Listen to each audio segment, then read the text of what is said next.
Hello दोस्तों ये state Maharashtra है। वो महाराष्ट्र जिसे ये रुतबा मिला है कि ये one of the highest in India economical generate करने वाला शहर है। इस शहर में इतना ये कंट्री को संभाल के रखता है अर्थव्यवस्था के बारे में, जिसका पूरी दुनिया जानती है, पूरा देश जानता है। ये उसी प्रदेश की एक छोटा सा शहर है जलगांव। जलगांव में एक 21 वर्षीय छात्रा है, एक 21 वर्षीय छात्र है जिसका नाम सलमान खान है। उसे इसलिए मार दिया गया कि वो कैफ़े में बैठकर एक हिंदू लड़की से बात कर रहा था। घटना बड़ी है, एक दो जगह या कहे कुछ मीडिया संस्थानों इसे जगह दी है, वो भी अखबार के आखिरी हिस्से में छोटा सा लेख लिख दिया है जिसे ना कोई पढ़ता है ना कोई देखता है। दोस्तों, सिर्फ एक लड़का नहीं मरा है बल्कि एक विशेष समुदाय को मारा गया। मेरा अपना व्यक्तिगत मत है वो, इसलिए कि ये एक रिलीजन के बेस पर, एक रिलीजन टारगेट के बेस पर उसको देख के मारा गया है कि ये मुस्लिम है, इसलिए कैसे एक हिंदू लड़की से बात कर सकता है, कैसे उसके साथ उसका ताल्लुकात हो सकता है। ये आउटलुक है। आउटलुक न्यूज़ एजेंसी के अनुसार ये इंटर कम्युनिटी रिलेशनशिप की बात है, लेकिन अदर सोर्स इस बात की पुष्टि नहीं करते हैं। दोस्तों, शायद आपको पता है या नहीं, पिछले दिनों की बात है, एक आगरा सिटी में किसी पार्टिकुलर होटल में कुछ राइट विंग एलिमेंट ने कहकर धावा बोल दिया था कि लड़की हिंदू और मुस्लिम है, इसके बीच इसलिए इनके बीच में रिलेशनशिप नहीं हो सकता है। बाद में क्या हुआ, वो एलिमेंट घुस गए और होटल में घुसने के बाद में उस लड़के के साथ इतनी बेरहमी से मारपीट करने के बाद में शांति दूत के हवाले कर दिए। शांति दूत हमारी यूपी पुलिस। मजा आया, और मैं ये जो मजा है हिंदुस्तान के हर व्यक्ति को देना चाहता हूं। बाद में उनको शासन प्रशासन क्या करेगा वो तो शासन प्रशासन जाने, ठीक है। लेकिन मैं आपको ये चीज़ अपना बता रहा हूँ, किसी भी सरकार और लॉ एंड ऑर्डर की पहली प्राथमिकता होती है, उसकी संवैधानिक ड्यूटी रिस्पॉन्सिबिलिटीज़ होती है कि वो पहले अपने नागरिक की, सिटीजन की सुरक्षा करे, चाहे वो सरकार डेमोक्रेट पिलर पर हो या राष्ट्रीयत के नीचे हो। लेकिन आज 15 अगस्त है, ये दिन हिस्ट्री का है, जब हम आज़ाद हुए थे, जब हम इंडिपेंडेंट हुए थे।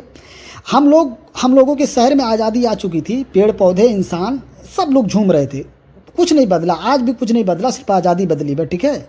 आज भी यही आज भी यहाँ कॉन्स्टिट्यूशन के प्रेम्बल को जूते की नोक पर रखकर आए दिन माइनॉरिटी के अगेंस्ट हेड स्पीच होते हैं और ऐसे कार्यक्रमों के आयोजन होते हैं जहाँ पर इन सबको बल मिलता है। और ये बल कहाँ से मिलता है, खुद देखिए। ये ह्यूमन राइट वॉच की रिपोर्ट है, आज से 1 वर्ष पूर्व की है। पूर्व की बात है वर्तमान में, इसलिए कि आप समझ सकें ये ताकत कहाँ से मिली ये तमाम दक्षिणपंथ समूह को। ये CNN है, ये अमेरिका की अखबार है, ये वॉशिंगटन है, ये भी अमेरिका के अखबार है, ये BBC है, इंग्लैंड का है। ये तीनों चारों अखबार जिसको दुनिया भर में ये पूरे फैले हुए हैं, इनकी रिपोर्टिंग के किस्से आम हैं। ये देखिए, BBC तो बाकायदा पोस्टर के साथ तस्वीर साझा किया जिसमें पार्टी विशेष को दंगा फसाद का स्पॉन्सरशिप दे दिया है। आपको याद होगा, कुछ दिन पहले की बात है, EasyJet नाम की एक फ़्लाइट थी जो लंदन से ग्लासगो जा रही थी। रास्ते में ही इमरजेंसी लैंडिंग करवानी पड़ी। उसका कारण था, वहाँ पे एक अभय नाम का आदमी था जो इस्लामिक फोबिक बीमारी से ग्रस्त था। वो अचानक सारे फ्लाइट में बैठे लोगों को थ्रेट देने लगता है और अचानक फ्लाइट में खड़ा होकर चिल्लाने लगता है कि इस फ्लाइट में बम है, और खुद तेज से अल्लाहू अकबर का नारा देने लगता है। और वह बाद में कहता है अमेरिका की मौत हो और ट्रंप की मौत हो। ये कौन लोग हैं, इनका माइंड सेट क्या है, क्या हो गया है। यकीनन ये स्लोगन मारकर वो इंटरनेशनल मीडिया प्लेटफॉर्म पे छा गया होगा, लेकिन अब वो किन किन अथॉरिटीज़ और प्रॉब्लम को फेस कर रहा होगा ये हमें नहीं मालूम, क्योंकि वो अपना देश नहीं है, वो अपना कानून नहीं है, वो बाहर कंट्री में, फॉरेन कंट्री में उसको डिटेन किया गया है। वाह क्या सीन है,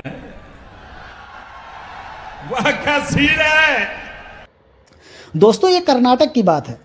कर्नाटक की बात कैसे आप भूल जाएंगे। एक मुस्लिम टीचर है जिसको ट्रांसफ़र करवाने के लिए उसी के स्कूल के 2-4 बच्चों ने मिलकर, और वो पानी के टंकी में पाउडर डाल देते हैं ताकि मुस्लिम टीचर जो प्रिंसिपल है ये इसको ट्रांसफ़र कराया जा सके। इसकी इनकी थॉट देखिए, इनकी मानसिकता आप पढ़िए कि ये किस हद तक इतना हेट्रेट कर रहे हैं किसी कम्युनिटी से।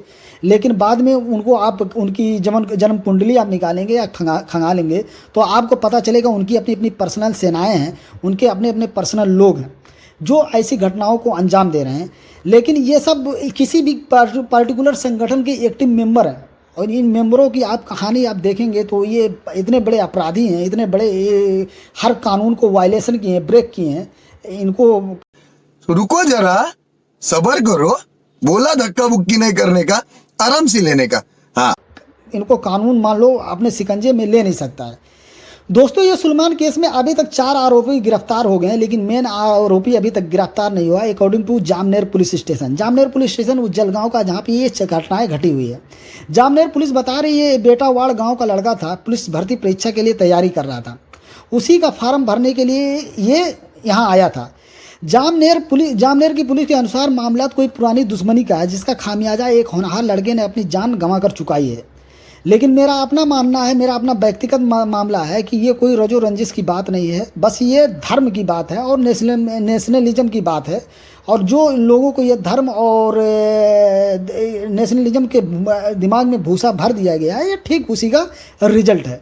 दोस्तों, आप देख लीजिए कि ऐसी घटनाएं हमारे आजू बाजू में कितनी हो रही हैं और कैसे हो रही हैं। लोग एक दूसरे से इस तरह के इस हद तक नफरत करते हैं। दोस्तों, हम कहने का मतलब ये है कि आप इन सब चीज़ों को ध्यान में रखिए और मनाइए। आज 15 अगस्त का दिन है, आज खुशहाली का दिन है। आपको आज़ादी मुबारक, 15 अगस्त मुबारक।